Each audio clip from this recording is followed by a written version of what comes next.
Hi everybody, and welcome back to another episode of Seeds of Creativity. Today is episode 10. So I've been doing this for about 10 weeks. I took 2 weeks off in the middle there, or just a couple of weeks ago.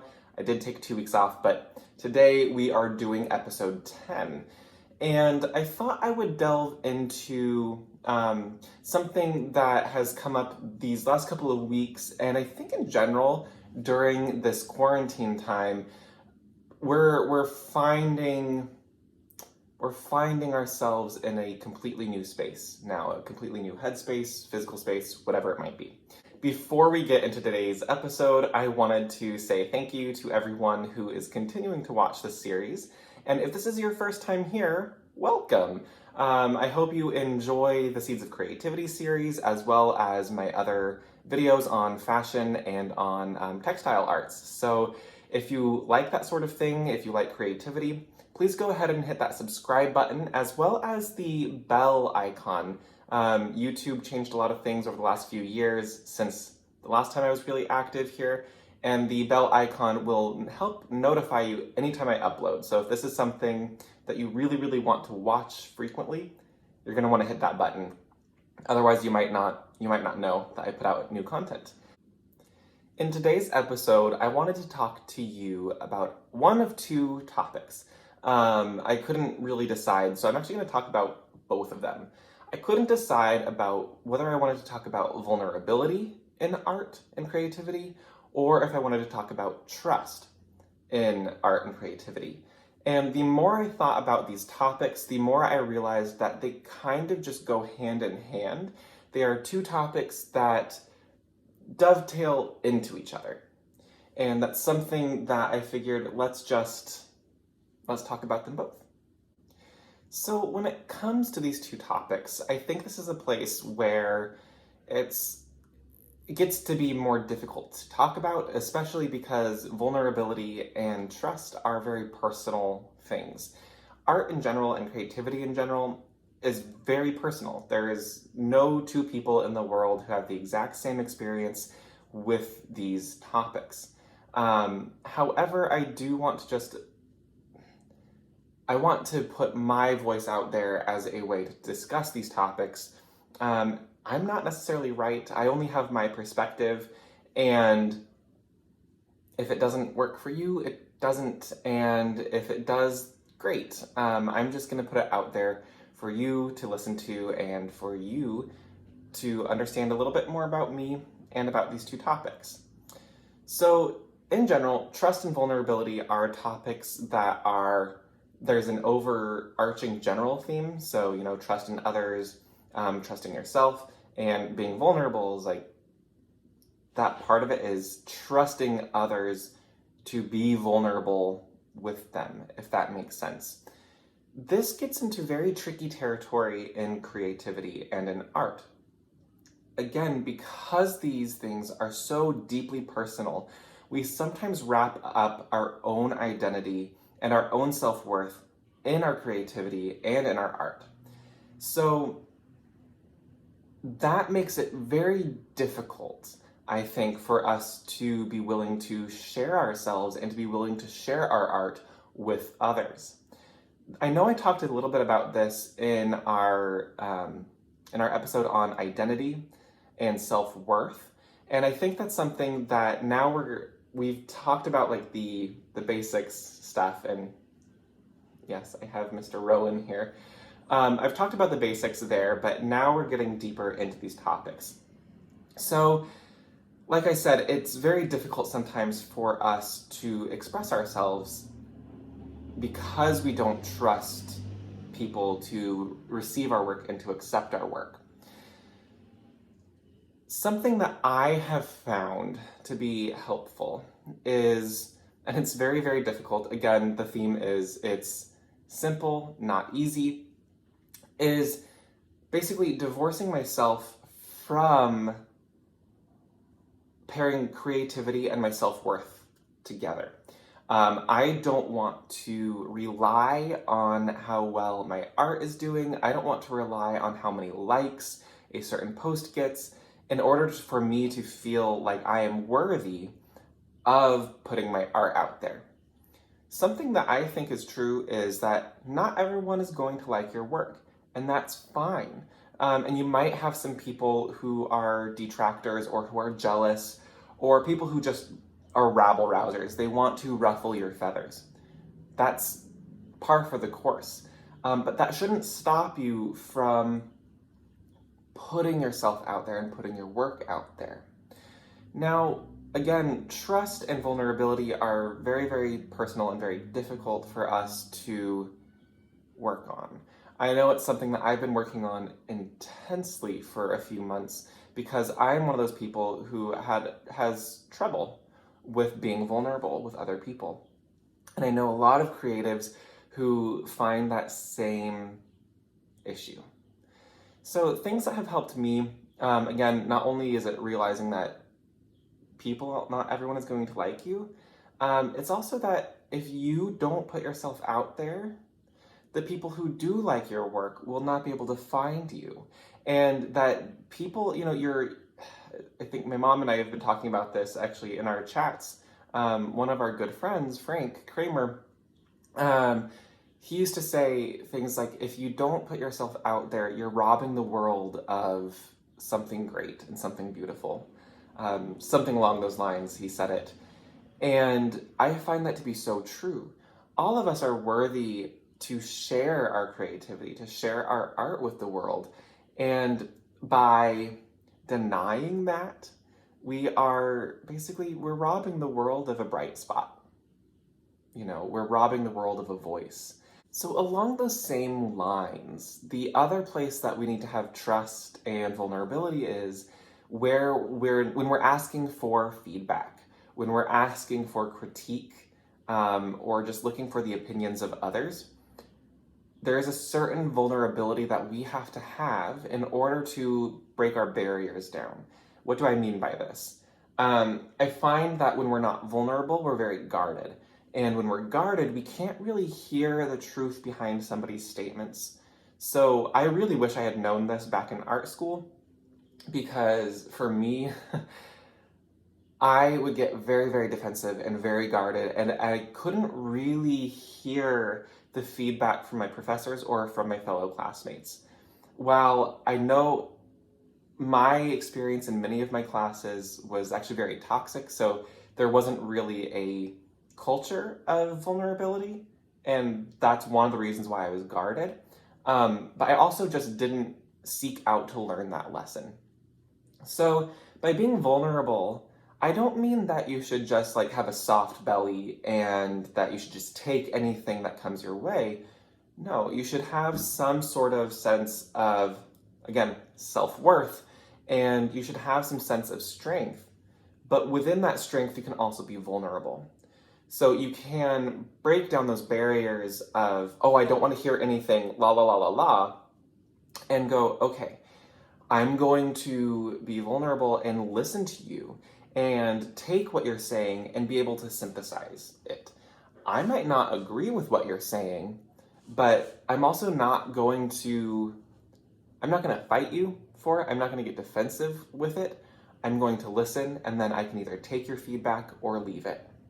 It takes a certain vulnerability to be able to do that. It takes vulnerability to be strong. So along with that vulnerability, and let's just actually honestly talk about the critiquing space, because I think that's where a lot of us feel the most scared to interact and the most unworthy to be able to put our voice forward, is trust. You need to be able to trust the other people in the room to be respectful of you and to respect your vulnerability. And that's tough. That's really tough. However, a way that you can do that is to just hold your ground, and when somebody breaches that contract of trust and breaches that contract of vulnerability, you let them know. And you don't have to get emotional about it. You don't have to get, defensive about it. You can just be point blank, very honest, and say, when you do that, when you make comments like that, that breaches the trust and the vulnerability in this space. And when you're critiquing my work, you are in my space. It might be your classroom, but it's my space when my work is being critiqued. This goes for social media as well. So if you are posting on Instagram, on Facebook, I'm doing live streams on Twitch now, and anywhere that you are putting your work forward to a public audience, that is your space. And you are trusting people to come in and respect your vulnerability and to respect your work. And you have complete control over that. And I think sometimes we forget that we forget that we have control over those spaces. We can feel very powerless, especially when it comes to social media. I think a lot of us feel very powerless in the grand scheme of things with social media. Now, the other thing that I want to talk about, again, I'm kind of skating the surface on some of these topics, but if you want to continue the conversation down in the comments, please do. I'd love to hear your perspective on some of this. The other place that trust and vulnerability comes into play for me is not in a public setting, but in a private setting. So this is something that, again, when I thought about trying to separate these two topics, I couldn't anymore. It's trusting the process. And this is something that I struggle with so much. All of the mantras in the world, just, man, it's tough. It's a tough one to work on. So trusting the process. What does that mean? It means that when you're working on something, when you're working on your craft, when you're working on a specific piece of art, trust that you are going to get somewhere. Maybe it's your career. Just trust. Everything, I believe at least everything happens for a reason, no matter how crappy or how good. And sometimes crappy things are good things in disguise, and sometimes good things are crappy things in disguise. I have had some things that I was like, oh wow, this is a really good deal. I'm going to do this. This is such a great opportunity for me. And then it was actually a lesson in how don't trust everyone that you meet. Vet people, vet certain programs. Really work on, your skills of critical thinking, I guess, would be the best way to put it. I'm not saying don't trust anybody, because this whole thing is about trust. What I mean is trust in your gut too, not just like following somebody without critically thinking about it. But also, I have done the most growing and the most creative work in these last few months during quarantine. Huge life changes over the last few months.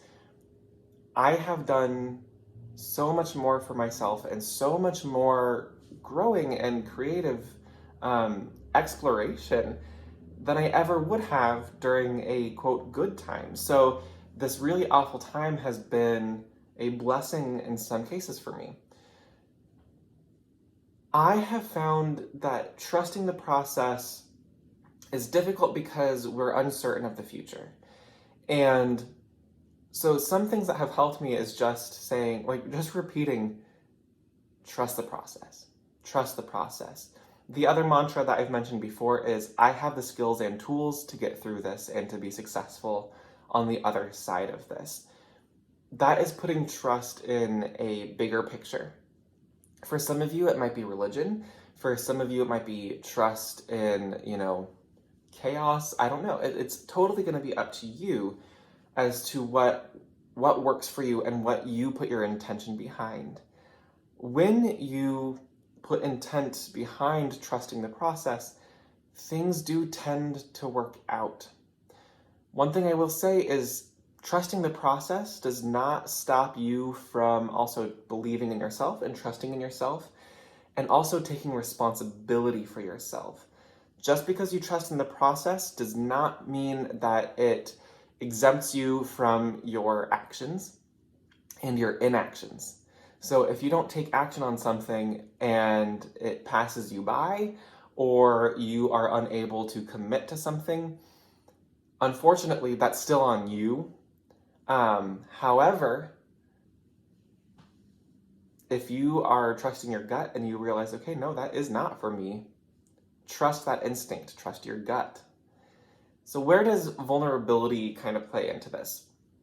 vulnerability plays into the trust in yourself, and in the process, because you do have to kind of relinquish control a little bit, and that takes a lot of vulnerability. It takes a ton of vulnerability to relinquish control over all of the aspects of your life. I have found that the more I relinquish control of the things I cannot change, the better things that happen. But by also taking control of the things that I can change, it's that same effect. And I am then able to be the change that I wish to see in the world without feeling so stressed out about the things that I cannot change. So by, again, relinquishing the control over the things I can't change, that frees up the energy and the time and the space to then help control the things that I can directly affect and directly challenge. So what am I saying? And what are some resources for you in trust and vulnerability? For me, I've found that it's all about baby steps. I can't just go into something, bam, full-fledged, full-hearted. Look at last week's episode about burnout. I covered that topic pretty thoroughly. Baby steps are where it is for this kind of topic. So what are some baby steps that we can use for this? One of them is just start with the small things in trust. So if you haven't posted on social media for a long time, just start with 1 post a week, and then 2 posts a week, and then 3 posts a week. And then if you have the content to really go forth with more, do 4 posts a week, 5 posts a week, and then eventually 1 every single day. This is something that the more that you put yourself out there and you have good experiences, your confidence in that is going to skyrocket because you're getting that positive feedback loop. Now, in being vulnerable, again, that's the same sort of thing. Vulnerable and